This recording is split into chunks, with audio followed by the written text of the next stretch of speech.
All right.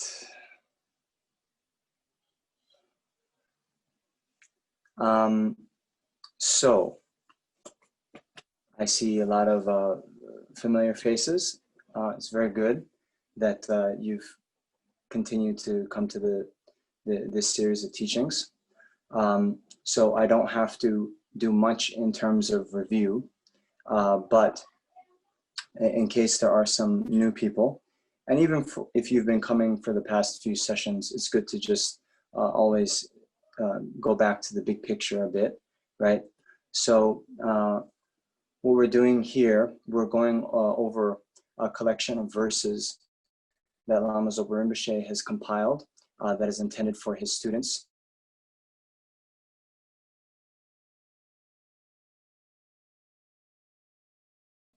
So that our life most meaningful.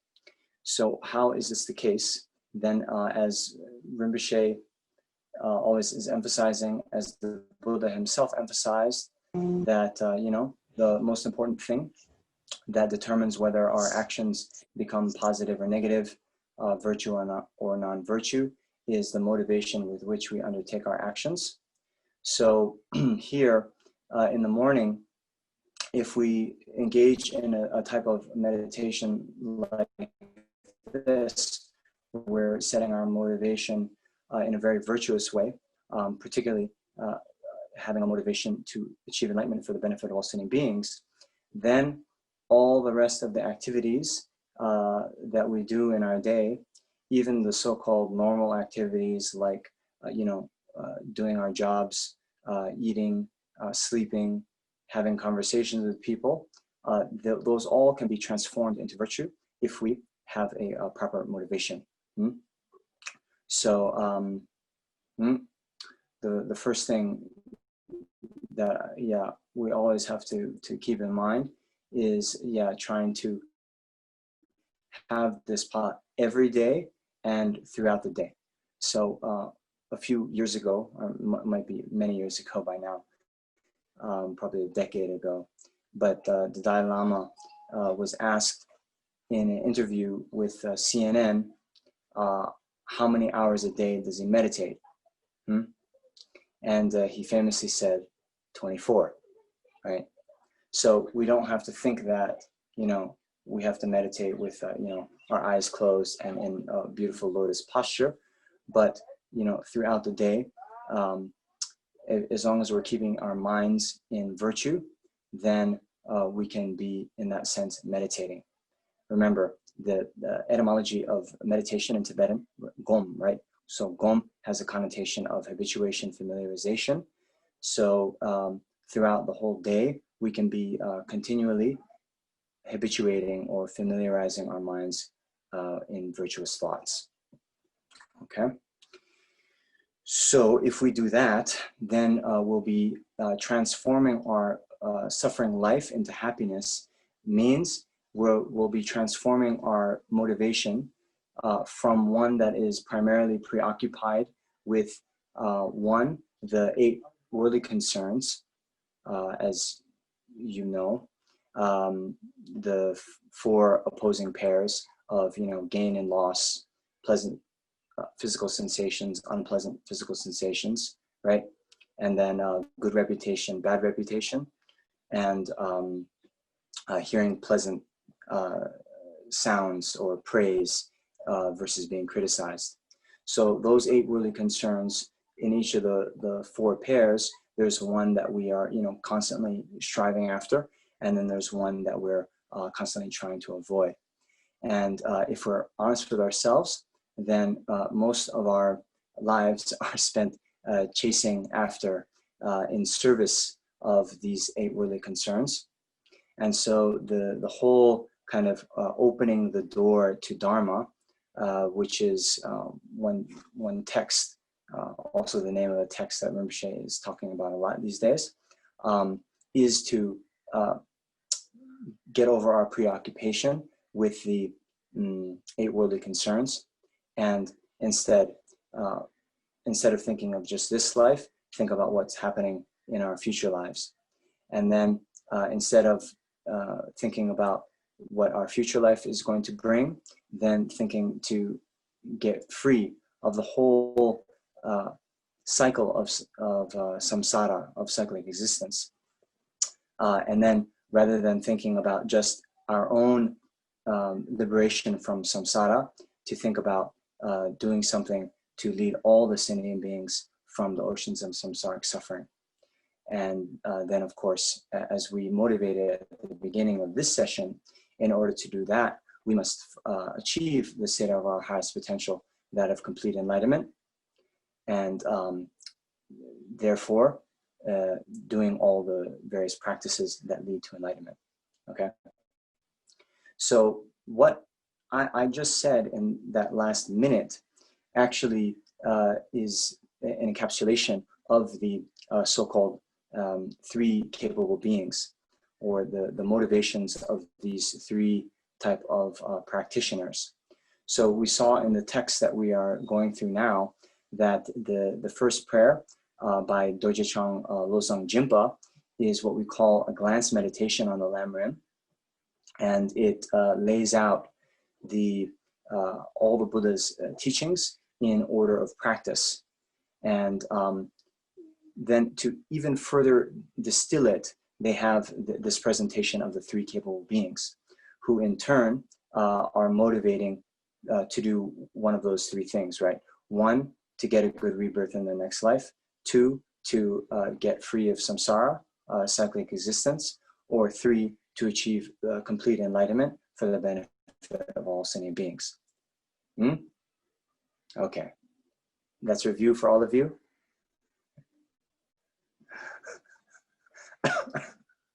All right, so where we are in the text now, we have gone through the path of the lower capable being, okay?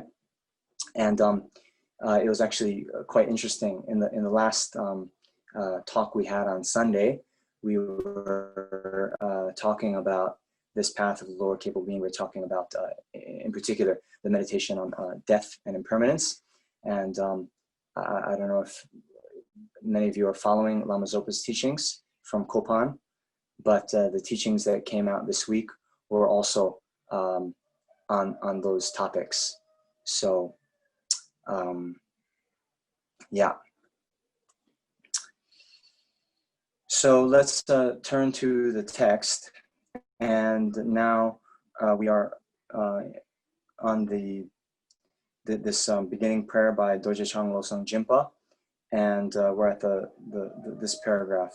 Independence upon that, even if I achieve the mere higher rebirth of a deva or human, I will still have to experience suffering endlessly in samsara, because not having abandoned and being under the control of the disturbing thought obscurations. Therefore, please bless me to reflect well upon the way of circling in samsara, and to continuously follow day and night the path of three types of precious trainings, the principal method for becoming free from. Let's just go through this. So independence upon what? Independence on the graduated path of the lower capable being, the practices described in the previous stanza. So all those meditations about precious human rebirth, death and impermanence, going for refuge in the three jewels, and protecting karma in accordance with the Dharma. Independence upon that, in other words, if we're successful in our practice of the lower scope, then what will that lead? That will lead to a higher rebirth as a deva or human. Remember, this is the main motivation of the practitioner of the lower capable being, right? Seeing the relative faults of lower rebirth, seeing the relative advantages of a higher rebirth, and seeing the particular causes that lead to either a higher or lower rebirth, namely virtue and non-virtue, and therefore abandoning negative karma and adopting virtue as much as one can. So then independence upon that, right? Even now, this even is now what the middle capable being, they will think even more broadly than the lower capable being, right? So many of you know, but when you look in the actual Lamrim teachings, you'll see this kind of terminology there. The path shared with the lower capable being, right? The path shared with the middle capable being, and then the paths of the greater capable being, right? So the significance of that is, and this is a very famous final exam question I gave at CKSL for many years, and for many years, no one got it right. So anyway, the significance here is, you see, each of those, and that's why this translation of scope, okay, sometimes it's translated as like the lower capable being, sometimes it's translated as scope, right? So when you think of scope, it's like, you know, how broadly one is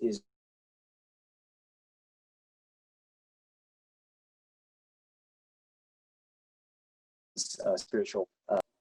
So the lower capable being, they're focused on getting a good rebirth in their next life, right? But the middle capable being, they have a little bit broader, vantage point or view of their practice. But in each case, when you kind of expand your view out, you still see what one was focusing on before, but you just see a more kind of encompassing picture, right? So just like that, the middle scope practitioner or the middle capable being, they still see, of course, the relative advantages of getting reborn in the lower realms and the advantage of getting reborn in the higher realm. But they then say, okay, well, for the sake of argument, even if I'm able to do that, then what? Okay. So, you understand? So they still practice those teachings and meditations that are found in the lower capable being. They still meditate on death and impermanence. They still protect karma and so forth. But they then say, all right, even if I achieve the mere higher state of a deva or human, okay, then what happens? I will still have to experience suffering endlessly in samsara. Why? Because of not having abandoned and being under the control of the disturbing thought obscurations. Okay? All right. So here, let's unpack that a bit.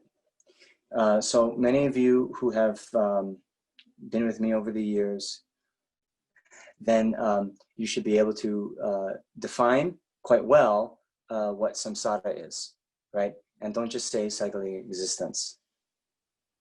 Yes? Okay, I see one person nodding. Okay, so I'm just gonna assume that the nod is speaking for all of you, okay? But maybe there's some other people just need a little bit of a refresher, right? It's on the tip of your tongue, but just a refresher, right? So samsara, okay, is the process of uncontrolled rebirth due to our karma and delusion, okay? Now, if you have seen Lama Zopa Rinpoche talk on this, he will quote Lama Tsongkhapa, who says, it's the part, it's the part of uncontrolled rebirth due to karma and delusions, right? So that is more of a technical definition that is put in the philosophical texts. And well, do we need to get into it? Okay, I'll just let you know, because actually when I read Rinpoche's one of the transcripts of his teachings, this was maybe not exactly clear for someone who hasn't studied this before, okay? So, all right. Okay, actually, let's get into this exception, why that is, why we need that word part, actually in a little bit. First, I just want to talk about the kind of main cases, okay? Then we can talk about the exceptional cases. All right. Okay. So karma then, if we define in a rough way, as being the process of uncontrolled rebirth due to our karma and afflictions, okay, we have to understand why it is that we are born, okay? Why are we born? And so if you have studied in the 12 links of interdependent origination, yes, then you'll see that coming up to the time of our death, right? If we haven't gotten liberated in this life, then close to our time of death, we will have the sepa and lempa, which I think is translated like craving and grasping, okay? So we will have a kind of craving and grasping for our own existence, as it were. We see that we're about to perish. We don't like that, right? And so we'll be like, oh, I'm gonna die. And this kind of strong craving and grasping for our own existence will come up, okay? And that will then have the power to activate a previously accumulated karmic seed, and then that leads to the next chain in the 12 links of dependent origination called existence, okay? And that existence then just is this activated karmic predisposition. And then once that is activated, then one will take rebirth within samsara, okay? So when we say the causes of samsara are karma and afflictions, mental afflictions, okay, that is why. You see, the karma means a previously accumulated karma, right, which acts like a seed. And then even if you have seeds, if they don't come into contact with water or moisture, heat, and so forth, the seeds won't give rise to a sprout, right? But those other factors will somehow activate the seed so that it germinates. So in the same way, our previously accumulated karmic seeds are activated by the afflictions. You understand? Okay. So in that way, right, samsara, the process of samsara keeps going. Okay. All right. So now, let's say, now we're going to talk about the exceptional case. Okay. Let's say that Dilshad, okay, very motivated and good practitioner, okay, she then sees all the faults of samsara and she just wants to get out, okay? Oh, actually, this is a bit inauspicious because we were talking about you just attaining the personal liberation, but I want you to become a bodhisattva. So sorry, Dilshad, we're going to take you away from this, okay? Okay, you're going to become a bodhisattva. So let's say someone else, Bob, okay? Bob sees the faults of samsara and he wants to, get free. So then he doesn't meditate on bodhicitta, but instead just focuses on achieving this individual liberation, right? And therefore he meditates on emptiness and abandons the grasping to his self in this life, okay? Now let's say, he was an ordinary being, so his past body, right, was projected by the karma and afflictions from his last life, okay? You understand? Now in this life, he's meditated, he's realized emptiness, he's meditated again and again, and now he's abandoned totally the grasping to the self, okay? So now he is in meditation and sorry, he hasn't fully abandoned the grasping to the self and its seeds quite yet, but he's in his final meditation on emptiness, where later in this very meditation session he'll attain nirvana. Do you understand? Okay, he's meditating on emptiness. He's not an arhat yet, but he's in the last meditation on the path of meditation before he becomes an arhat. Do you understand?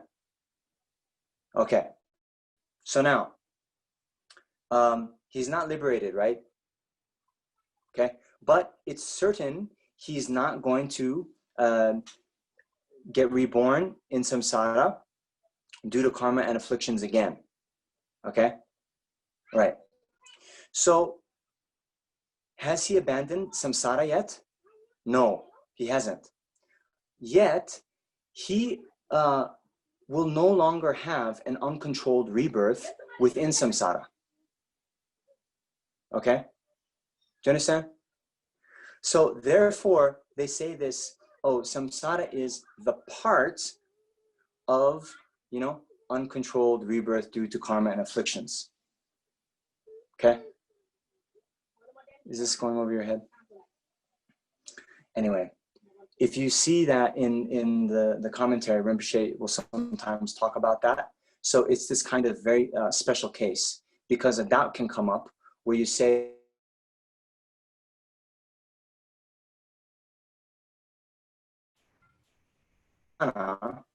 he has, you know, he's no longer going to take rebirth in samsara due to karma and afflictions, right? But yet he hasn't abandoned samsara.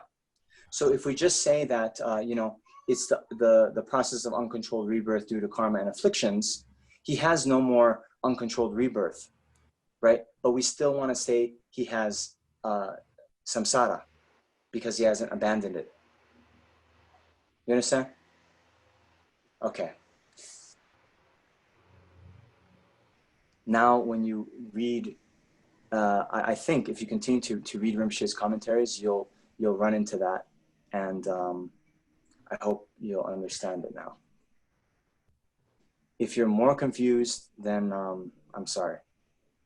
Okay? All right. So, I will still have to experience suffering endlessly in samsara because of not having abandoned and being under the control of the disturbing thought obscurations. Okay. So here now, we get some idea about the actual process of samsara, and seeing that, you know, this process of samsara is fueled by the karma and afflictions. That's the cause. The effect then is having to experience suffering endlessly, right? So this now, when you look in the Lamrim teachings, actually in the so-called middle scope, or the middle capable being, it will first talk about the various types of suffering that one experiences within samsara. Okay, so you have the you know, 6 types of suffering, the 8 types of suffering, the 3 types of suffering, and so forth, right? So all of that, hold on. There's some people right outside my window. So all of that is designed for us to gain a kind of thought of, well, they call it renunciation. But here again, I find that a bit of a problematic translation. So really, it's nejung, right?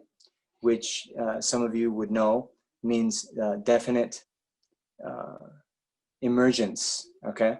Definite emergence. And here the thought is, you know, because when we think of renouncing something, right, we think that actually it's something that's good, right? Oh, it's good, you know, like for example, if I'm going to go, you know, train for a marathon, I like chocolate cake. It's really nice to have chocolate cake, but since it's not part of my training regimen, okay, I'm going to renounce chocolate cake until I finish the marathon, right? But here, you see, it's actually a distortion, a delusion of ours to think that samsara is something good, something desirable.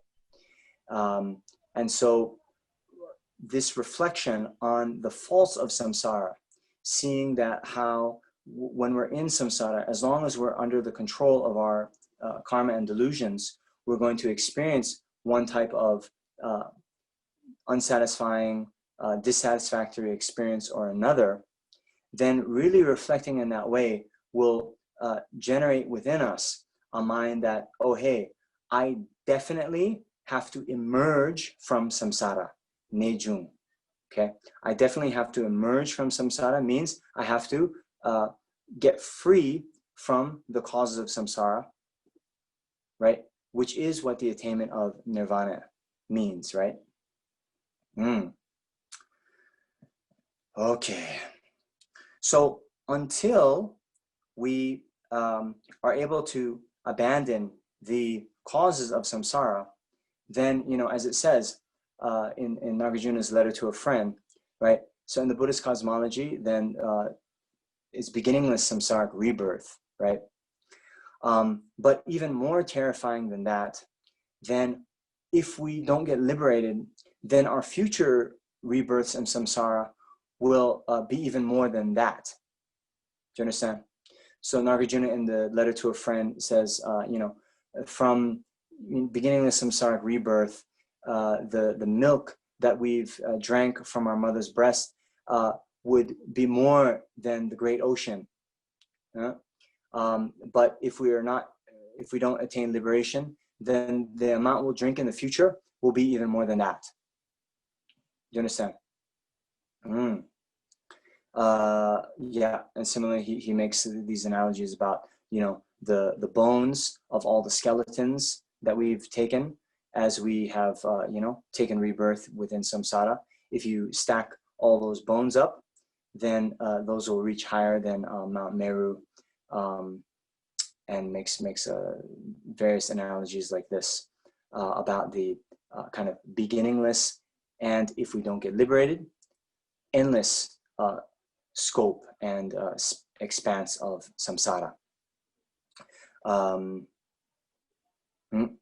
Aryadeva also says in the 400 stanzas that, you know, comparing samsara to an ocean, right? You often hear that, right? The oceans of samsaric suffering. So I think one of the definitive Indian sources of that is Aryadeva in the 400 stanzas, where he says, you know, that when your samsaric suffering is, you know, deep, right? Like the ocean, right? And then just like if you're in the middle of the ocean, you can't see any safe shore, right? Then why aren't you afraid that you're drowning in this ocean of samsara? Okay. So in any case, if you were now, I was giving you the kind of tips about how then to meditate on this if you're going through the various stages of the Lamrim.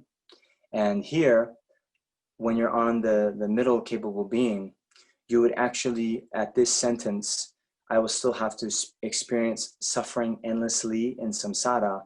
You would pause and then kind of meditate on the 6 types of suffering or the 8 types of suffering, right, individually. And you might choose to take one of those types of sufferings and, you know, do an analytic meditation on one, get some kind of revulsion from it, and, you know, slowly make your way through the various types of suffering. As a means to then, you should be trying to generate this thought that, oh, you know, until I am free of samsara, I'm going to experience one type of unsatisfactory experience or another. Okay. So yeah, most of those are quite easy to understand. So I'm not going to go through all those various types of suffering. But one thing that is just important, and I think a little bit confusing for some, is this all-pervasive compounded suffering. Okay, and so yeah, most of you, I think you know what pervasive means, right? So it means like covering everything, right?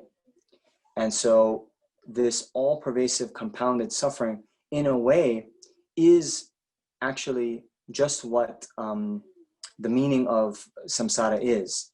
Means, as long as we have this body and mind that has been projected by and is still under the control of karma and delusions, okay, no matter where we go within the 6 realms of existence, wherever we go in samsara, we'll experience one kind of unsatisfactory experience or another. Okay, that is basically what it means. And then this compounding, all-pervasive, compounded suffering, right? Compounded means then, you know, since we have taken this body that has been projected by previous karma and delusions, then, you know, I'm liable to get sick. I'm liable to meet with things that I don't like. I'm liable to, you know, be separated from the things I do like. Okay, so all of the other sufferings within samsara have come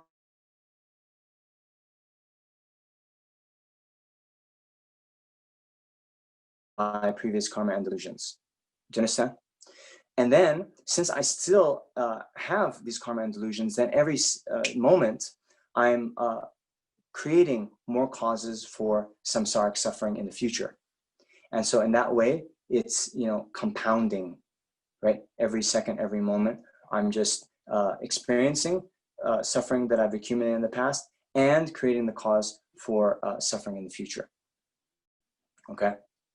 So that's the one that we really have to generate this sense of definite emergence or renunciation from. As His Holiness Dalai Lama often mentions, of those 3 types of suffering, the suffering of suffering, the suffering of change, and the all-pervasive compounded suffering, you know, he says that even animals, they would have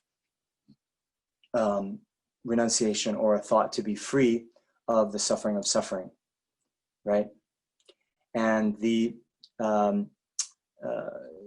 great yogis in the Hindu tradition, for example, they will engage in meditation and try to gain the form and formless concentrations, where, you know, in the formless concentrations, you don't have the kind of you know, bliss or pain. It's a very neutral state of mind, like deep sleep.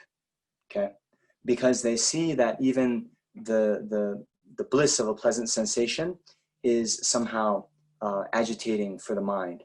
Okay, so they have a level of renunciation, or definitely wanting to emerge from even the suffering of change, which I think we talked about last time, is actually what we define as contaminated samsaric pleasure is the suffering of change. You see? So they want to be free of that. And so those, to just be free of those 2 first types of suffering is not the kind of uncommon presentation of the Buddhist thought, where the Buddha in the Four Noble Truths, when he taught the truth of suffering, then he taught all 3 levels, right? And then when he taught the origin of suffering, or the cause of suffering, he was the unique contribution was the identification of the karma and delusions as being the root cause of all the other types of samsaric suffering. Okay? All right. So, therefore, please bless me to reflect well upon the way of circling in samsara, and to continuously follow, day and night, the path of the 3 types of precious trainings, the principal method for becoming free from samsara. Okay, so here now, yeah, just to make it a bit more explicit, right? we were talking about the karma and afflictions being the two causes of samsara, right? And then we gave the analogy of the seed, and then a dry seed in storage won't sprout unless it comes into contact with the heat, moisture, fertilizer, whatever you want, right? Okay, so that was the example. And then in the actual case, the seed is likened to the karmic imprint, right? And the grasping to the self or the afflictions are like the heat, moisture, and so forth, okay? So although we say that to abandon samsara, we have to abandon the causes of samsara, the karma and afflictions, the actual way that it is done is by abandoning the afflictions, okay? So we are not trying to, purify all of our negative karma from beginningless time, okay? On a practical matter, since samsara is beginningless, well, our karmic imprints are also countless, limitless. And so practically speaking, I think it's impossible to purify, I should say, for a sentient being, it's impossible to, purify all of that, okay? Now, what then do we do? Then we work on abandoning the afflictions, okay? And as we said last time, that of all the afflictions, the grasping to inherent existence is the root of all of them, okay?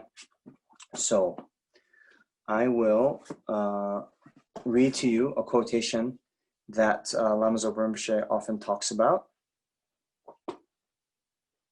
okay? So, all right, so this is from the Lamrim Chenmo by Lama Tsongkhapa, okay? So Rinpoche, he's quoted this, I think, yeah, maybe 4 times in this series of teachings.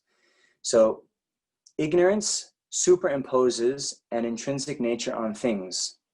From this, attachment, hostility, and so forth arise. Further superimposing features such as attractiveness or unattractiveness upon that intrinsic nature. Therefore, reason can be used to eradicate the way that attachment and such apprehend objects. Then it goes on, Lama Tsongkhapa himself, he quotes Chandrakirti's commentary on the 400 stanzas by Aryadeva. Attachment and so forth superimpose features such as attractiveness or unattractiveness only upon the intrinsic nature of things that ignorance has superimposed. Therefore, they do not work apart from ignorance. They depend on ignorance. This is because ignorance is the main affliction. Okay? All right. So those of you who have this book, page 183 of volume 3. Okay? All right. So here, a few things to mention. So one is, there's this word that came up several times, right? Ignorance, okay?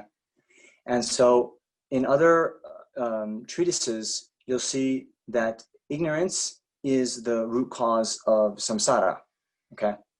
Now, it's important to note that in this case, although ignorance in general means not knowing, okay? There is a difference between a mere not knowing, right? And I give the example of, like, I don't know the population of Nairobi, Kenya, right? But here, there's an active reification, okay, that superimposes a status onto phenomena that they don't have. Okay, that's a big sentence there, okay? So active reification that superimposes a status onto phenomena that they don't have, Okay, so what does that mean?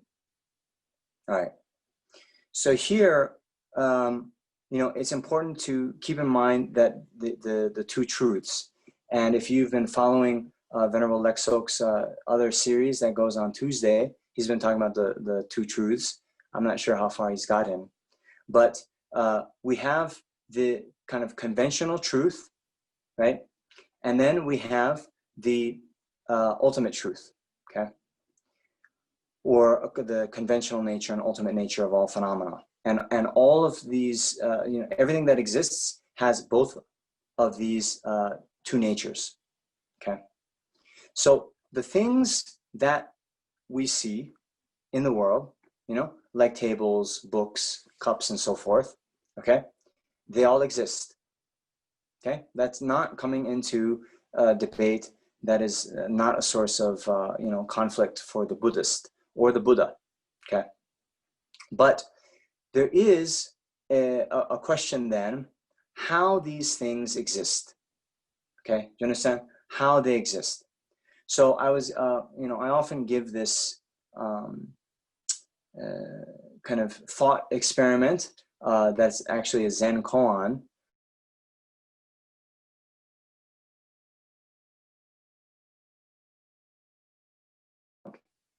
You heard that before. So then, you see,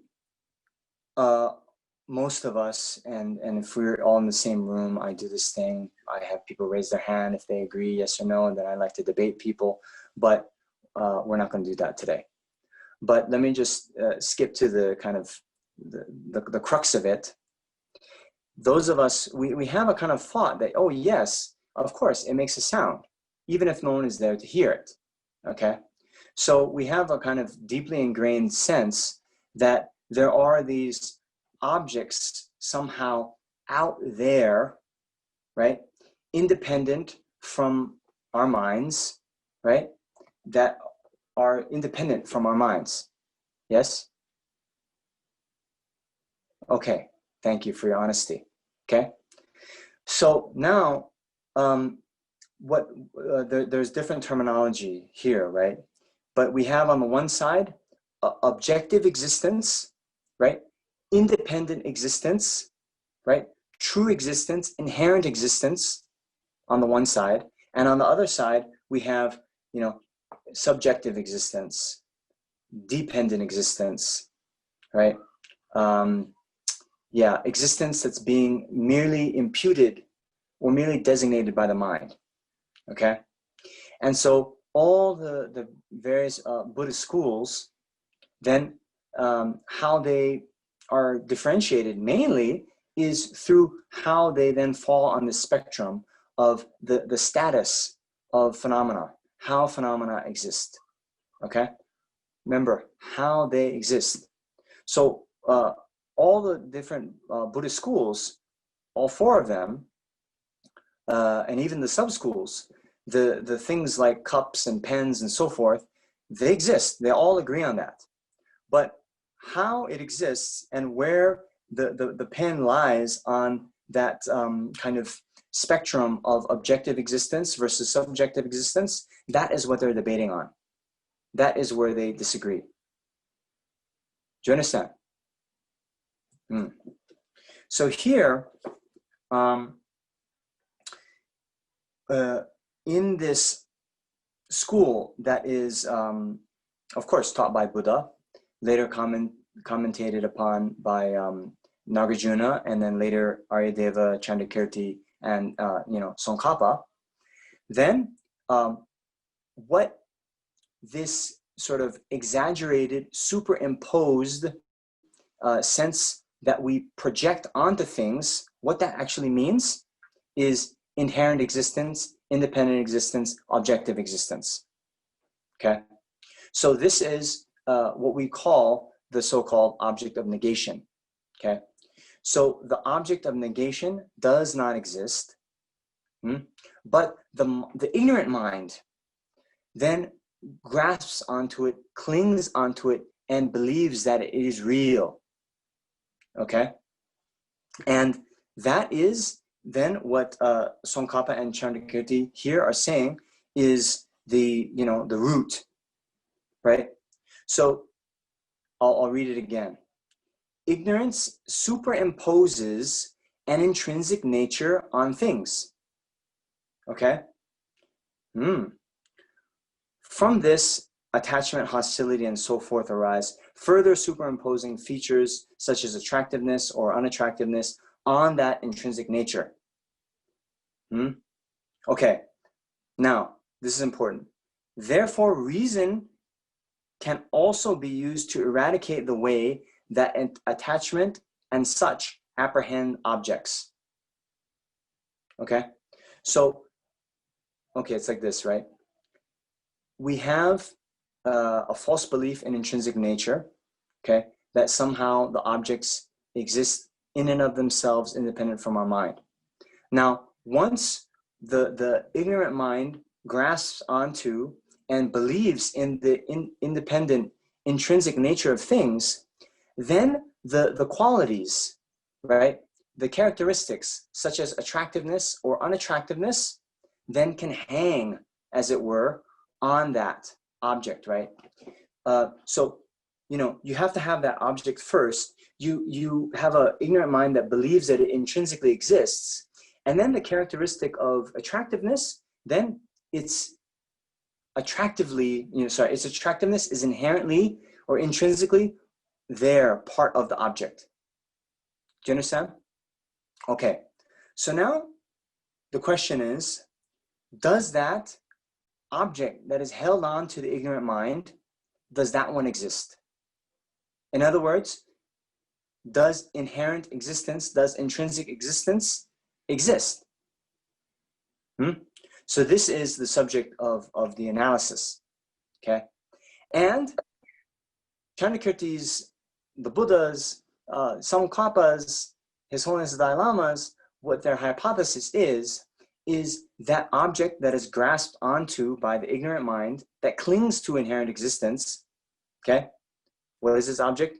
Inherent existence. Does inherent existence exist? No, okay? So that can be discovered through reasoning analysis. See? Therefore, reason can also be used to eradicate the way that attachment and such apprehend objects. Why? Because reason can discover the non-existence of the object held onto by the ignorant mind. Do you understand?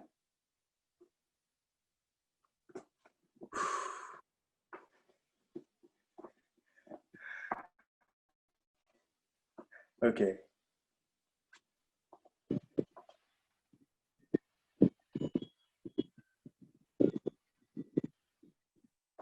Shall I believe you?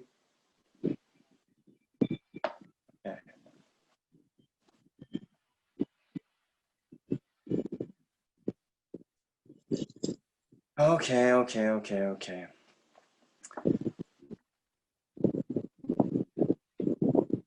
So there's one other quotation I wanted to share with you from Chandrakirti that is quite nice.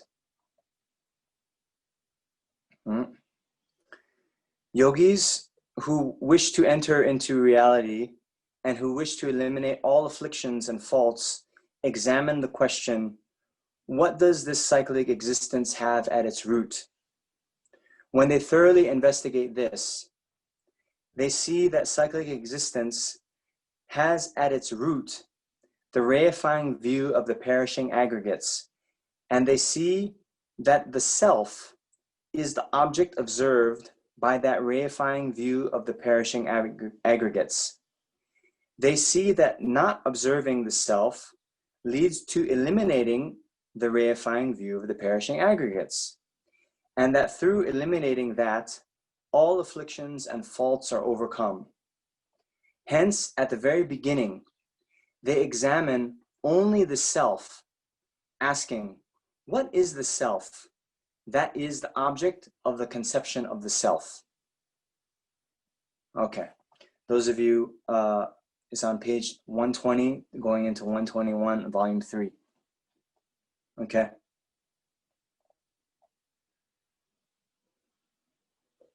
So here you see, this is another thing to bear in mind. All right. Even this word self can be a little bit confusing, okay? Because we have on the one side, you know, like a conventional usage of it, you know, oh, I myself, right? Like me, myself, and I, right?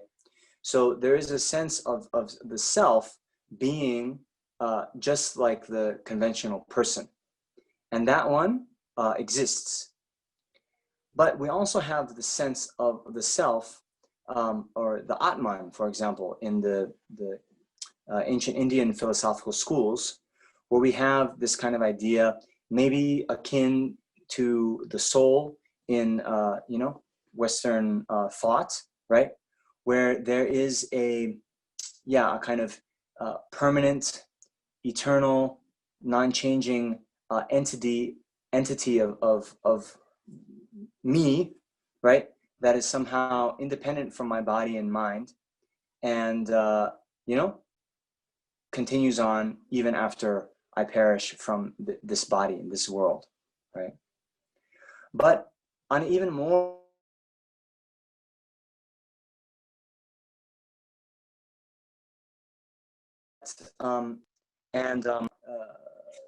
Aryadeva, Nagarjuna, what these scholars have in mind for the different definition of the self is stated here in another text by Chandrakirti.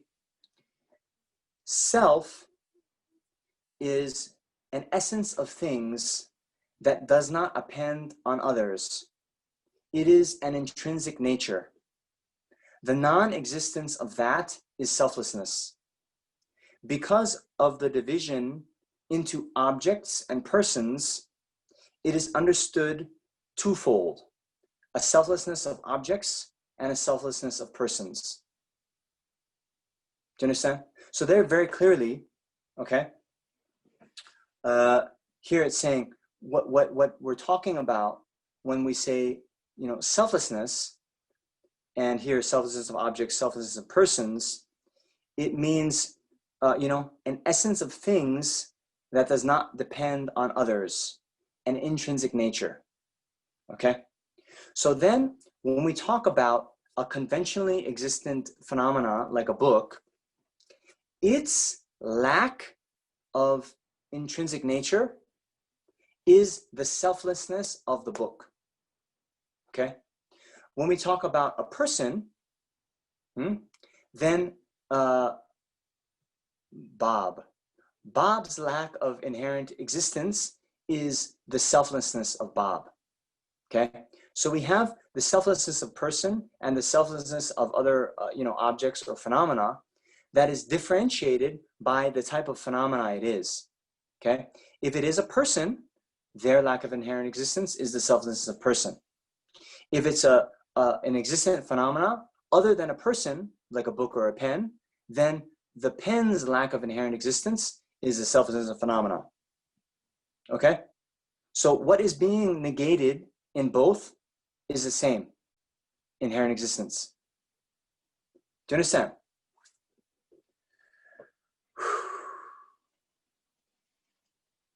Yes?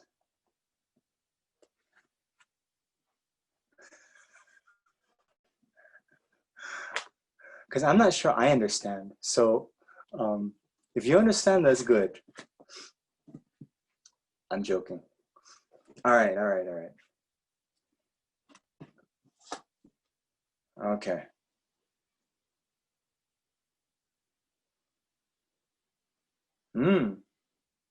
So sorry, I'm not just trying to, you know, confuse. But this is the very, very, very important thing, right? You know, it's saying here, please bless me to reflect well upon the way of circling in samsara. Okay, so I always, you know, I'm urging people, right? This is the one we really, you know, have to understand. This is the one you know, the Buddha in his first teaching on the Four Noble Truths, he taught truth is suffering, truth is the cause of suffering. Okay, so and many of us, we might say, you know, quite easily, oh, I want nirvana, I want to attain liberation. And then if someone asks you, oh, okay, what does that mean? Then it's, you know, I don't have to suffer anymore. Then, you know, we have to get a little bit more sophisticated in our definition, a bit more precise. So we know exactly, you know, okay, you don't want to suffer anymore. Why are you suffering now? How are you going to be free of suffering? Okay. And so having a more expansive view of this process of the way that we circle in samsara, then it becomes very clear then what we have to do. And what is that? We have to abandon this false view of the self. All right.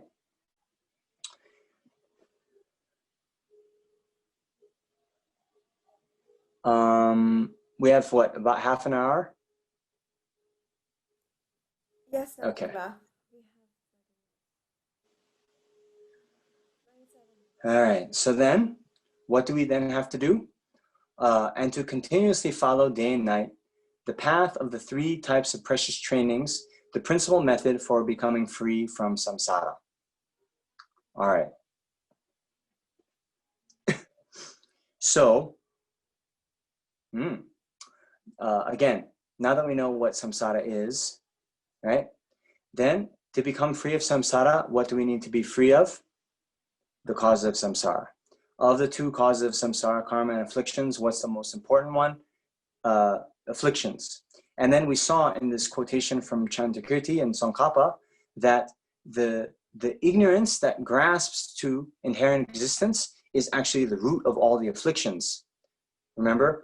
Because the ignorant mind first superimposes inherent existence, and then only when we have the notion that those objects have inherent existence can then those objects be inherently attractive. And then because they're inherently attractive, then because we think they're inherently attractive, then the mind of attachment clings onto them. All right? Because we think that they're inherently, you know, unattractive or bad, then hostility or aversion arise. Okay?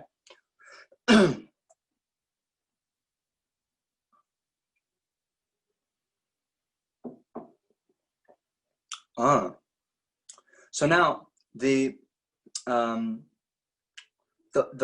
main antidote, then the main solution actually is to then identify, you know, this object of negation, inherent existence, see whether it exists or not, and then we discover that it doesn't exist. Okay, so this wisdom that sees the reality as it is, sees the lack of inherent existence in all phenomena, that is the actual antidote, right? But here, that's not enough, right? So we talk of the three types of precious training, okay? And so these three precious trainings are the training in ethical discipline, the training in concentration, and the training in wisdom. So now the training in wisdom is training the mind in the wisdom that realizes the ultimate nature of phenomena, that phenomena lack inherent existence, okay? But why that is insufficient is they give an analogy in the ancient Indian texts, right?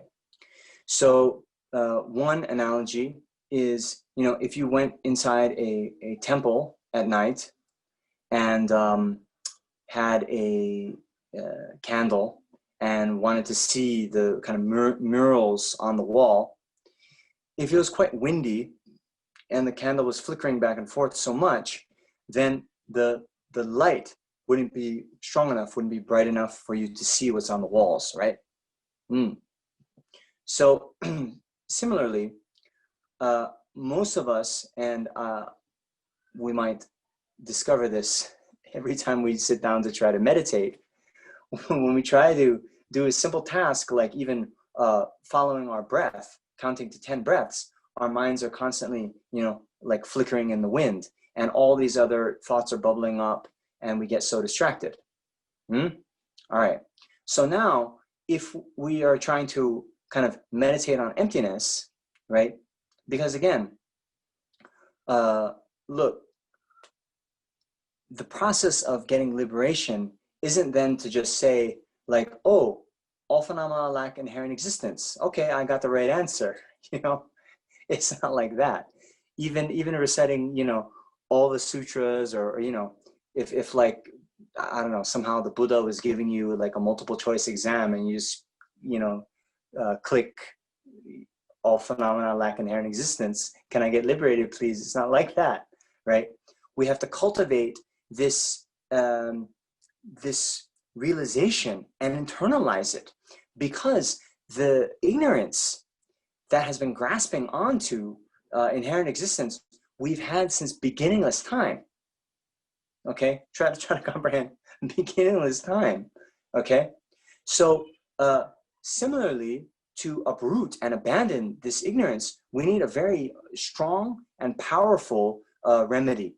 Okay, just like Shantideva mentions in the Bodhisattva Charyavatara, like for a leper whose limbs are falling off, to think then you can just take one dose of medicine and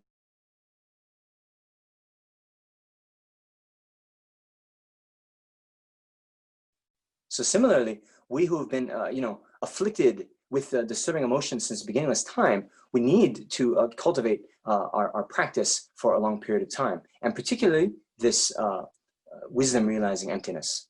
Okay, so here then we need the concentration, so that when we realize, we can meditate on the ultimate nature of reality in this kind of state of samadhi or shamatha, where we have a very single-pointed concentration on the nature of reality that doesn't waver, and penetrates very clearly, very vividly, and for we can engage in that meditation for very long periods of time.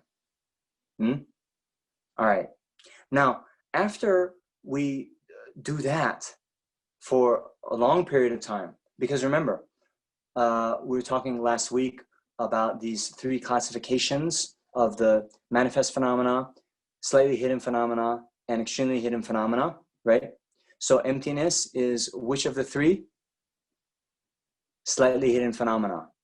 But of these hidden phenomena, what it means, remember, is that for an ordinary being like ourselves, the first time we realize it has to be through Dilshad, Shabita is just wandering in the back there. She should be sitting down, meditating on emptiness. I'm joking. Okay, so that's why I like Zoom.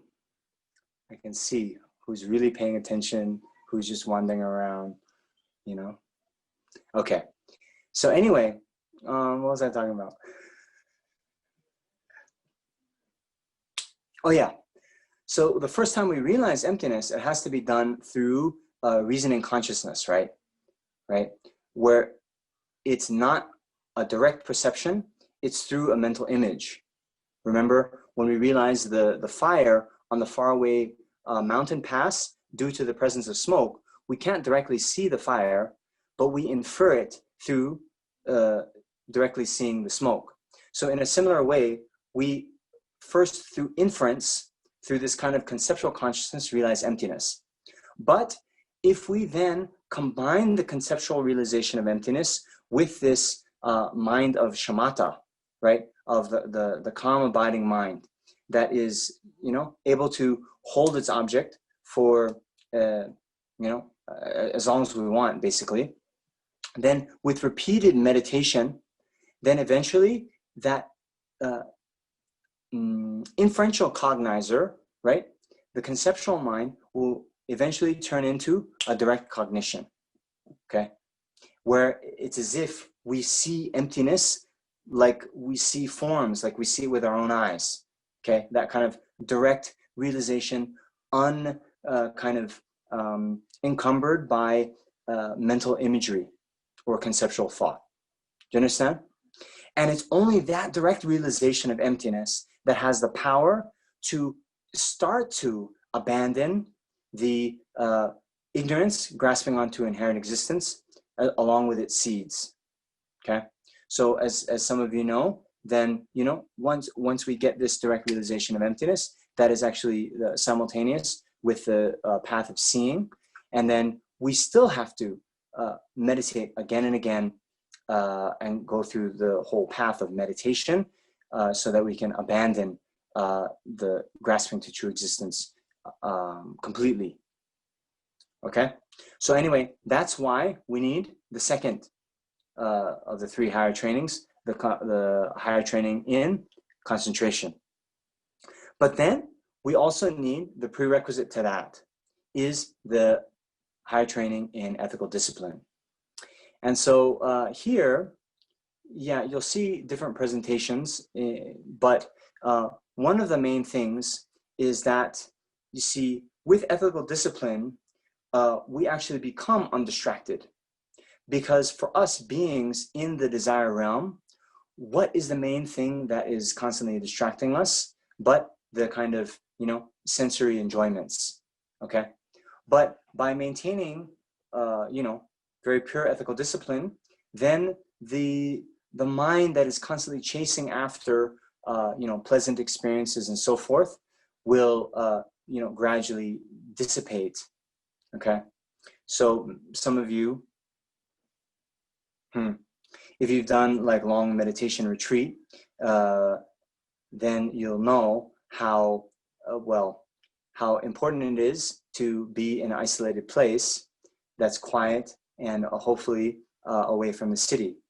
And you'll also know, maybe through experience, that it's also good to have a device-free retreat, because all these kind of distractions, it's very, very hard to get concentrated when our minds are constantly, engaging in these kind of sensory stimulation. Okay. All right.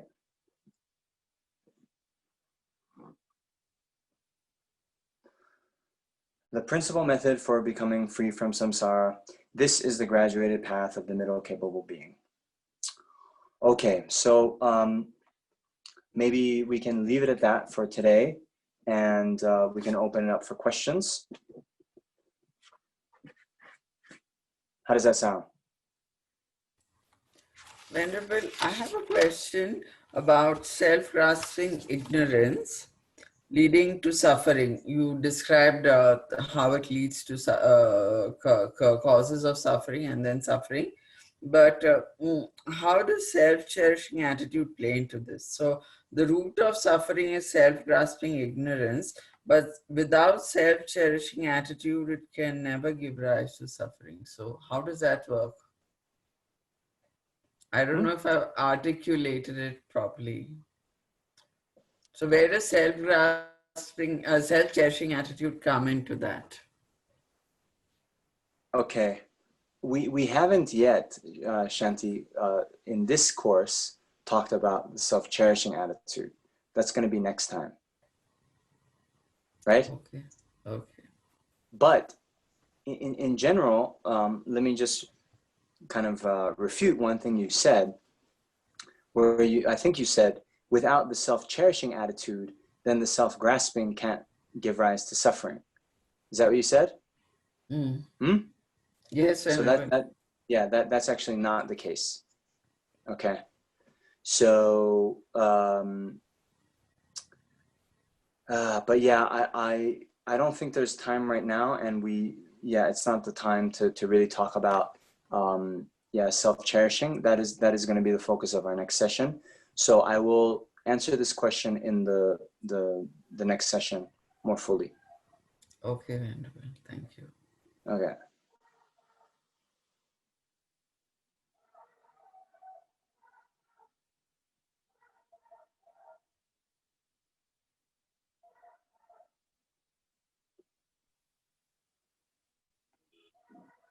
Okay, I don't know. Is there a moderator? I see Natalia raising her hand, but Archana has unmuted herself. So I think Archana has a question, and then Natalia.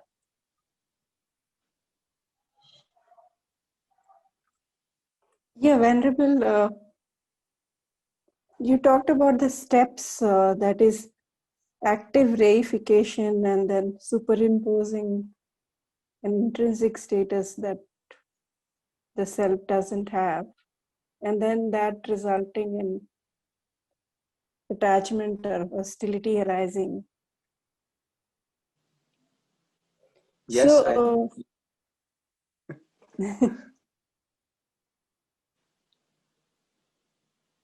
yeah. so what exactly does active reification mean? It means that you think of things being more concrete than they are, or is that what is active reification?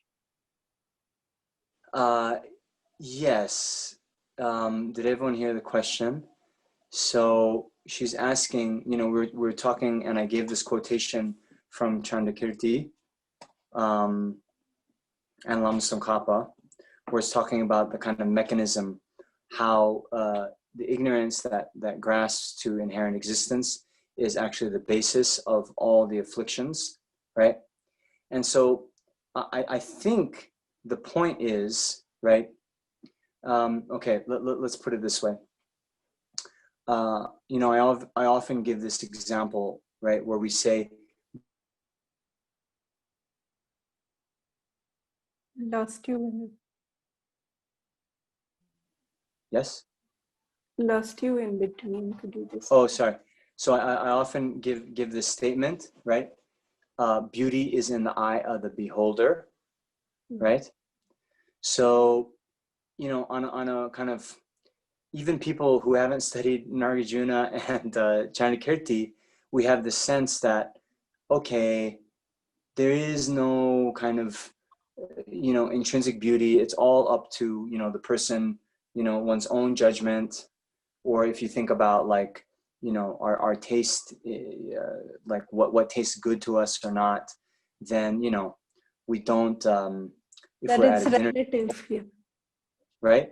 So we have this kind of, on the one hand, we acknowledge the truth in that. But on the other hand, right, the ignorant mind, it operates in a very different way. And that truism about beauty is in the eye of the beholder goes completely out the window, right? Where we think that, oh, actually, you know, and people might even say, like, you know, if we think something is very, very beautiful, or we think something tastes good, and they say, oh no, that's ugly, we'll say, come on, open your eyes, look again. Or, are you kidding? Have another taste, right? We have the sense. And so how that would have to be is, you see, whatever it is, that object has to first be kind of intrinsically existent, right?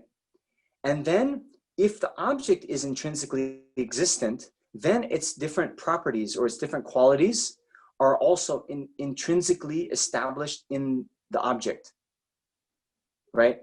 So for example, you know, I don't know, the barfi, yeah? It's an Indian dessert, okay? For our international friends, okay? The barfi, okay? If we are holding that it is intrinsically delicious, okay, that doesn't make sense unless we are already, you know, holding or reifying the object, its base, the barfi, to be inherently existent. Do you understand? But then we So would have eaten the burfi once, and then we found out this is how it tastes, and our experience is what is determining what it is, right? well, yes, but I'm explaining the Chandakirti and Tsongkhapa quotation, where it's like the evolution. You know, first you have the kind of grasping to inherent existence. then because you have an inherently existent object, its qualities are also inherently established with the object. Okay? So without, without the inherently existent object, you don't have an inherently existing, beautiful object, right? And so then the attachment is grasping onto that object because it believes that the attractiveness is there established in the object, which is why then you want it. You understand? Yeah. Okay. Okay, Natalia? So two things that are not clear for me. So the first one, when you say that samsara is the process of uncontrolled rebirth due to karma and afflictions, but the root of afflictions is delusion and ignorance. So why instead of afflictions do you not say delusion or ignorance? So that's question one. And then the second question is that I didn't really understand the aha situation that you were describing about. Yeah, that was a bit. So Yeah, no problem. Okay, two things. Thank you. Yeah. So, okay, I guess if you wanted to be very, very technical and you wanted to, if you went onto a debate courtyard and someone asked you for the definition of samsara and you said, well, you have to add that part, right? The part of uncontrolled rebirth due to ignorance, okay? I think you could hold that position rather well. You could hold that position rather well. Do you know what I mean? So because you're right. Ignorance is the real root of the root of the root. Okay? But this is just my opinion, for our practice, they expand a little bit out, right? So in the second, noble truth, when Buddha talks about the truth of the origin of suffering, he talks about karma and delusion, okay? And so, now, when we then look in the 12 links of interdependent origination, there's actually two branches of delusion, okay? There's the ignorance that grasps onto, inherent existence. And as long as we have that ignorance grasping to true existence, right, we collect karma, okay?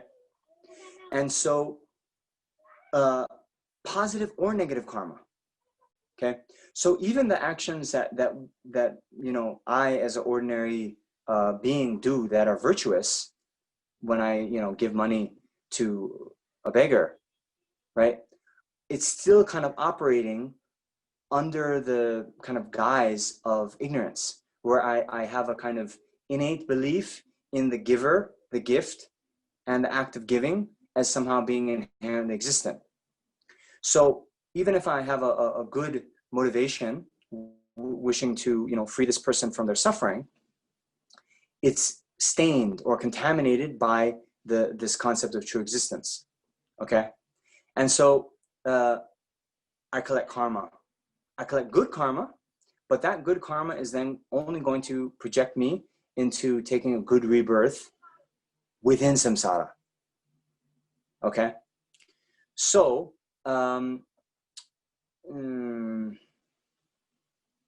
my hypothesis is, you see,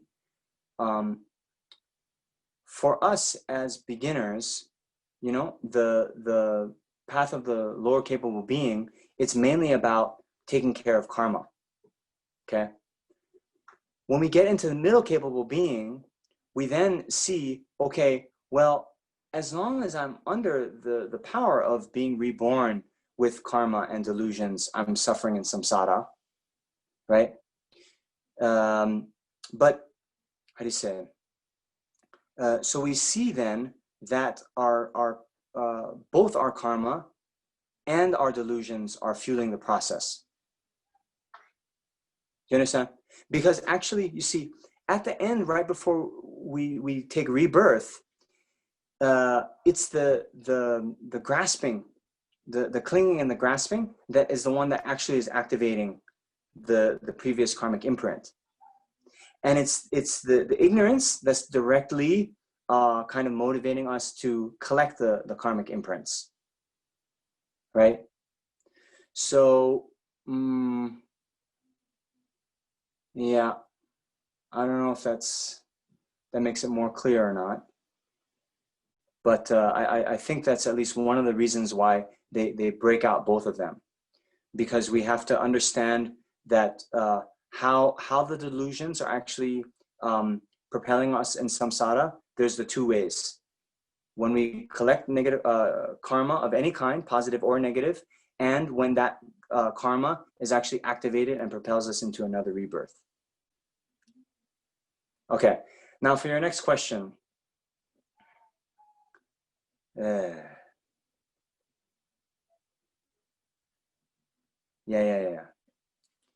So, it's a bit technical. So let me just say like this, right?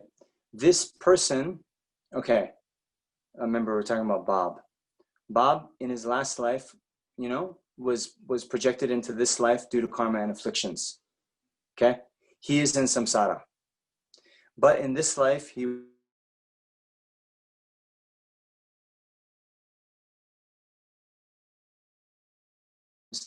now in his last, he's about to achieve nirvana. Do you understand? So he's meditating on emptiness. He's not abandoned samsara, right? I'm telling you, he hasn't. So then, if we are just defining samsara as the process of rebirth due to karma and afflictions, okay, then the question will come up, okay, Bob is, you know, in 5 minutes, he's about to attain nirvana, right? He is not going to take another rebirth within samsara due to his karma and afflictions, okay? Has he abandoned samsara? The question can come up. If you say no, I'll say, but wait a minute, he is no longer going to take rebirth due to karma and afflictions. Right?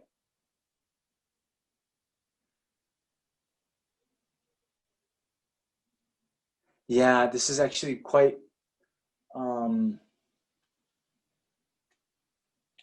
I just don't understand why we are talking about him 5 minutes before he achieved liberation instead of exactly. like talking about him, as an aha. You see, right. Okay, so this is just something to know, right? When we go on to the debate courtyard, okay, we try to define things in such a way that they are applicable under all circumstances for all people, okay? So if we just say, like, without qualifying, you know, that it's, you know, samsara is the process of rebirth due to karma and afflictions, okay? We can you know, your debate opponent could come up with this one example of this person in a very particular, specific case where it's certain he has not abandoned samsara, but it is also certain he is no longer going to be taking rebirth due to karma and afflictions. And some person might then want to kind of, you know, find fault with your definition by saying, okay, if he's no longer going to take rebirth due to karma and afflictions, and you're defining samsara as being the process of rebirth due to karma and afflictions, why then are you saying that he's not abandoned samsara? Well, he's not in a hat yet. Well, then they would say, well, he is an arhat because he's abandoned samsara. And he's abandoned samsara because he's no longer going to take rebirth due to karma and afflictions. So they'll put you in a circle. Okay. But isn't he liberated, Venerable, once he has? Oh, well, go ahead. Sorry. I said Isn't no that to... Arhat who has attained a completely abandoned self-grasping ignorance? Isn't he liberated? So he should have abandoned samsara also, although he has a contaminated aggregates, right? Or does he become an Arhat only when he actually passes away? Okay. So, yeah. The Arhat still has the contaminated aggregates, yes. And that's why we don't say, the contaminated aggregates are samsara, but rather samsara is the process of uncontrolled rebirth due to karma and afflictions. Anyway, this is a bit technical. Yeah. Later, when you study grounds and paths, these things might come up, but yeah, that's the basic point, where you want to have a definition that is kind of subject to any kind of scrutiny that a potential opponent might give it. And so thinking about this kind of very special case where, okay, remember, before he goes into that last meditation on emptiness, okay, it's actually not sure, okay? Because if he was, say, walking to his meditation cushion, yeah, and he somehow, got hit by a truck and died, he would get reborn due to his karma and afflictions, okay? So we're really talking about a very, okay, let's not even say 5 minutes before. It's like he's really in that last meditation on emptiness. He's about to attain nirvana, and there's no trucks, okay? There's no lightning. It's sure that he's going to do that, in this meditation session. So it's also sure that, one, he's no longer going to take rebirth due to karma and afflictions, definitely. And two, it's also sure he's not abandoned samsara yet, because he's still on the path of meditation. Okay, so it's a little bit of sometimes, just saying the part of uncontrolled rebirth due to karma and afflictions, it like doesn't add any explanatory value, right? All it does, it gives the person on the debate courtyard an out, right? So, yeah.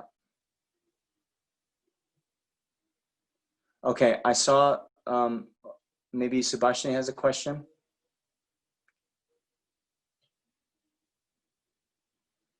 Is Subhashini here?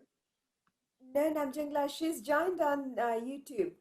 So Ale. we have YouTube live going on somewhere. Okay. Yeah, she had a question last time and I didn't get to it, so let's get to hers now. And then, yeah, let's see. I see you, Alexander. Okay, what's Subhashini's question? Can I see it? Let me open up the chat. Ale.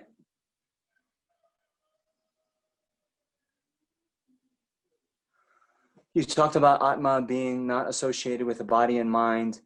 Would like to know how consciousness in Buddhism is different. Okay.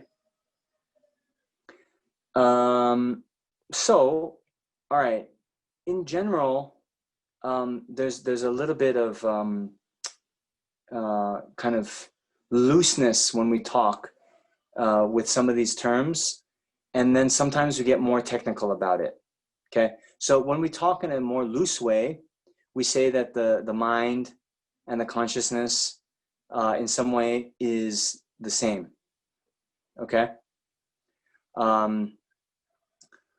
Now, if you want to get more technical, the mind is then divided into the main minds and the mental factors, right? And so, you know, you could have consciousness that are not main mind, yeah, but are mental factors. But here, you know, to really, I think, get at your question, you see, there is this thought of the Atman that is totally independent from the body and mind, right? And in Buddhism, you wouldn't say that the consciousness is independent from the mind, right?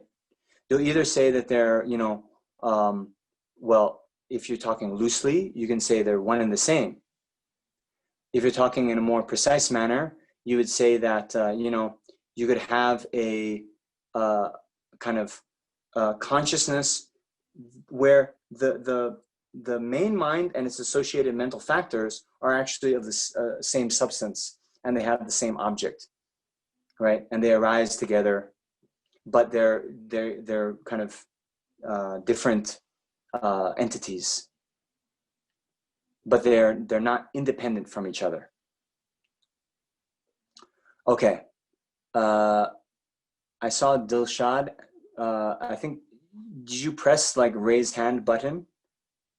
I saw something on the bottom of my screen like this with Dilshad.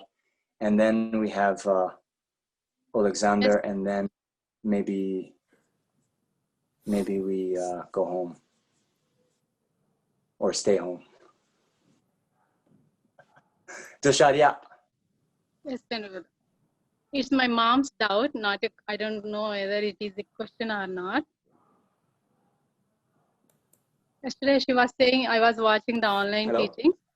Hello? Oh, sorry. You cut out there. This is your mom's doubt? Yes, Venerable. Okay. Yesterday I was watching the online teachings. She was asking me that you don't have a work, so you are watching online teachings. Those who have a work on that time, what they do, like she's cooking and my sister is working on that time, what they do, how do they watch those teachings? And those who doesn't know at all about these teachings, about virtuous, non-virtuous, samsara, nirvana, those who doesn't know at all these teachings, when they know those teachings are going on, she was asking this doubt. Okay. Yeah, your voice isn't so clear. So the people who don't know about these teachings, how will they know about the teachings? Yes. When they will know about these teachings, like. Well, Yeah. we advertise, we send out emails, you know. So, you know, maybe sometimes when they open up their Facebook, they'll see the announcement. They can also subscribe to the mailing list. Is that what she means, or she means something else? It doesn't mean she means that those who don't know these Facebooks, all these access. Some people doesn't have those access. Then when they know this Buddha and his teachings, what he is saying, like that. Yeah, well, it's a bit difficult, right? Especially these days. You know, in general, there was never a big kind of mission or a missionary movement within Buddhism. It spread rather organically. So yeah, if you don't have access to you know, a local center, and you don't have access to you know, these methods where you can receive teachings online, it's very difficult. So yeah, I don't know what to say.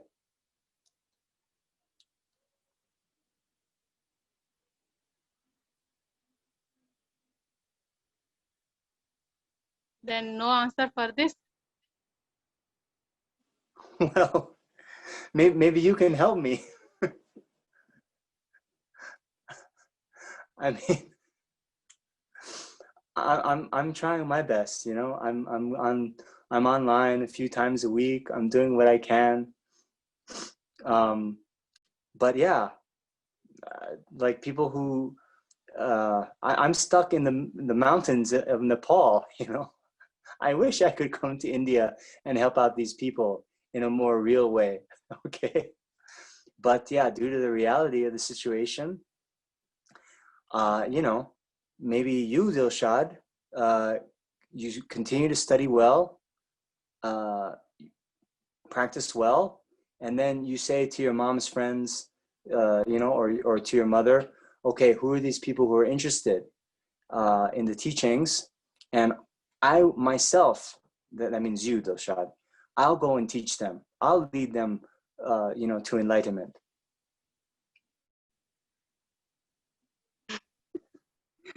I'm 100% serious right now. 100%.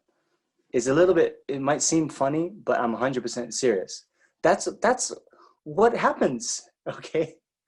You know, I mean, you look even in Shakyamuni Buddha's previous life stories, you know, he took the responsibility and said, okay, I'm going to liberate all those beings on that planet Earth in the degenerate age, you know, so many eons in the future, you know. That's what happens.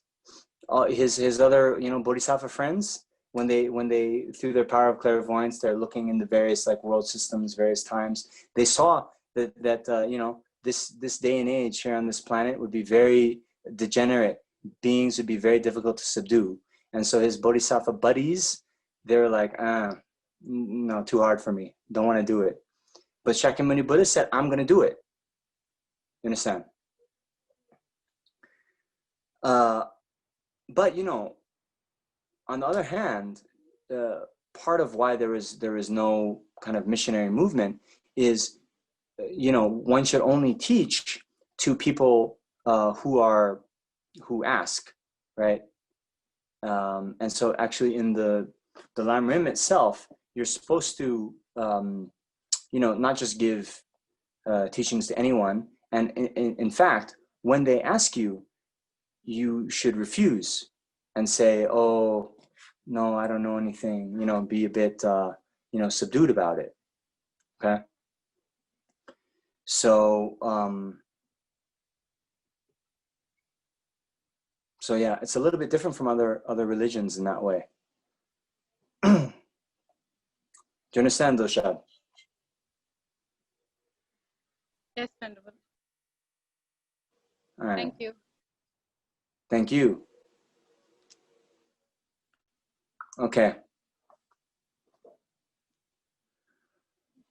Alexander, kak de la? Yeah, very good. Thank you. Thank you so much for kindly give us this teaching on middle capable being. And I have a question. So you talk about this training that person, for example, Bob, that the training in a middle capable being as ethical discipline and concentration wisdom. But if he know already that there is the higher like kind of stage, like a higher capable being, and what makes him to go to the next stage, and as we know, like is in high capable being, there is like kind of different way of training. There is some additional to that. So when there is a step when he actually will move from the middle capable being to high capable being, like if he gonna stay in this case, he gonna stay attain nirvana. So when he need to move on, not to go to nirvana. Okay. So yeah, again, we're gonna talk about this in the next session. Okay. So Yeah. I mean, if to more precise, like in this stage, what's actually the kind of the point of a person who training? What actually exactly he need to train on? Like he need to train on all these three parts, or actually he training in yeah. What is the main point? Like renunciation or all of these three? Okay. So let me see if I understand your question. I'll answer in this way, right? So these, three higher trainings are actually also shared with the great capable being. So the great capable being also is practicing the three higher trainings. The difference is the motivation, right? Yes. So the true middle capable being who's going to see that path to the end, okay, they meditate on all those practices that we talked about today, the faults of samsara, the causes of samsara, inquiring into, how then samsara works, seeing the root causes, wishing to be free of the causes, seeing that the root cause is ignorance, grasping to the self, wanting to get rid of that, meditating, three higher trainings, direct realization, and then getting free, right? But their goal, okay, is to get liberation for oneself alone, right? And then with that motivation to engage in the three higher trainings, and especially to meditate on emptiness. And then when you have the motivation of achieving liberation for oneself alone, combined with the wisdom directly realizing emptiness, that will then lead to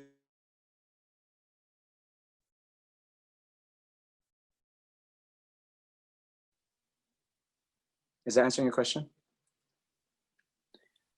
Yes, I guess you're gonna answer next session like more clearly, because my question more about what's actually we need to adopt in this stage, and when there is a point that we have to move on. This more my question.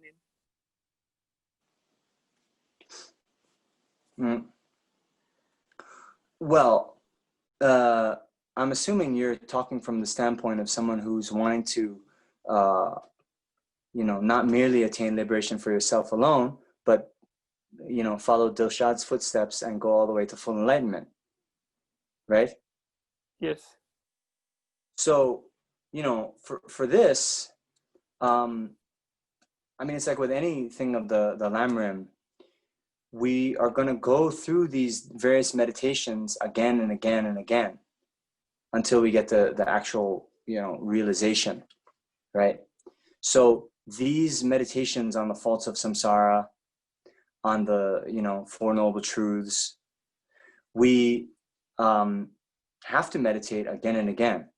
But even from now, we can have a kind of contrived bodhicitta motivation where, just like we did at the beginning, we think, purpose of my life is to benefit all sentient beings, therefore I need to achieve full enlightenment. Therefore, I'm going to meditate on the Four Noble Truths, right? So that's fine, right? And that's what we do. Whereas an aspiring, person who wants just liberation for themselves alone would say, oh, I must get out of these oceans of samsaric suffering for myself alone. Therefore, I'm going to meditate on the Four Noble Truths, right? So it's not that we move on in the sense that at a certain point of the path, we don't meditate on the Four Truths anymore, or we don't meditate on, the sufferings of samsara. Even bodhisattvas will do that. But this, yes, but this include in the, that you said moving from let's say simply renunciation. This all include in this point of renunciation, right? It's not separate. It's all include there.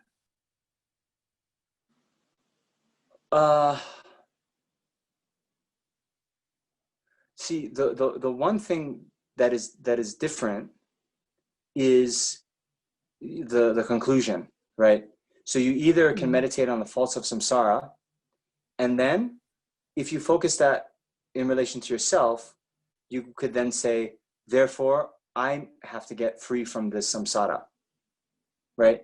Or you can meditate on the faults of samsara and say, therefore, I need to free everyone who's in this condition of suffering.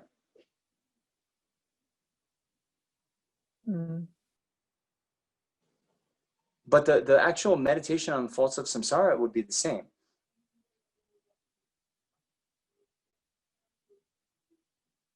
In its content. I mean, I'm more in this stage, because you talk about a lot in this moment, particularly about the meditation on emptiness. So in this point, like, is it, for example, person training and he know there is a like kind of further steps. If he take this like kind of training of emptiness, like as kind of how to say, the main training, that's kind of is it right to do in this point? Ale.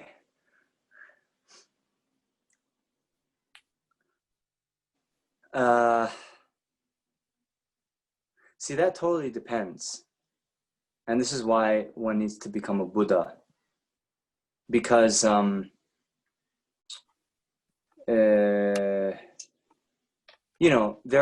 might be some people for whom it's best that they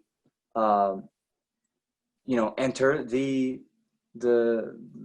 true kind of middle capable being and attain nirvana for themselves alone, right?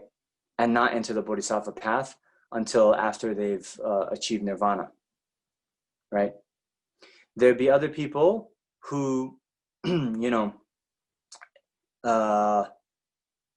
could and would achieve the mind of bodhicitta before they've realized emptiness. There are others who would realize emptiness before they attain bodhicitta, right? So for the kind of common way that it is taught now in the Tibetan tradition, the lamas now, they're trying to lead people to the bodhisattva path, and I don't hear any Tibetan lama tell anyone, okay, you know what, bodhicitta is not for you. Just go into personal nirvana, right?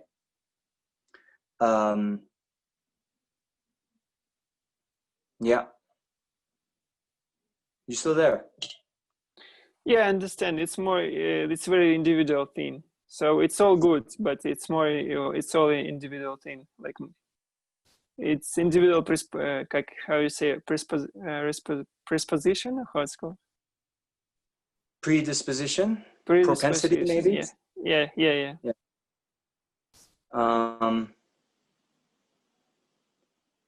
Yes. Nonetheless, in the Tibetan tradition, it is very much extolling. They talk about this.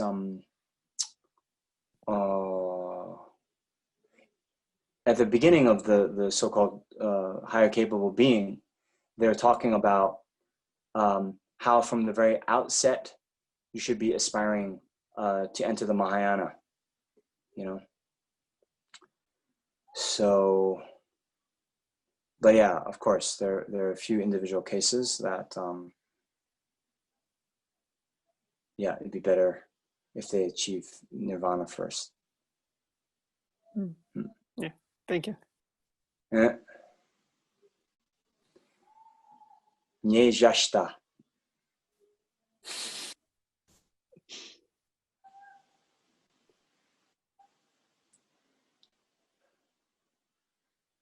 Okay. Anything else? Oh, we've gone quite over time, but you guys are worth it. So let's end here, and we'll end in the usual way. We'll dedicate the merit for the benefit of all the sentient beings. So please think that due to this merit, may all sentient beings, vast as the vastness of space, quickly be freed from all their sufferings and attain the complete state of enlightenment as soon as possible. Then we also dedicate for the long lives of the spiritual friends, particularly His Holiness Dalai Lama, Lama Zopa Rinpoche, and all the other teachers teaching the complete path to enlightenment. And may all their holy wishes be fulfilled immediately. Then in particular, we also dedicate for all the various problems that we see in the world, problems due to illnesses, COVID-19, as well as all the other sicknesses, and then all the economic problems, all the problems due to natural disasters and climate change.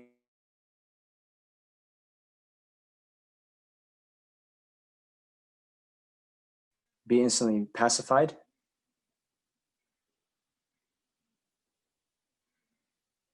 Okay, so yeah, we'll leave it at that. We'll see you next week. And yeah, until then, be well. Please, maintain physical distancing and the other guidelines laid out by the respected health authorities. And please try to be kind to each other. And yeah, we'll see you very soon. Namaste. Thank you, Venerable. Thank you. Namaste. Thank you, Namjong La, for the teachings. Thank you very much. Thank you. Okay, you're welcome.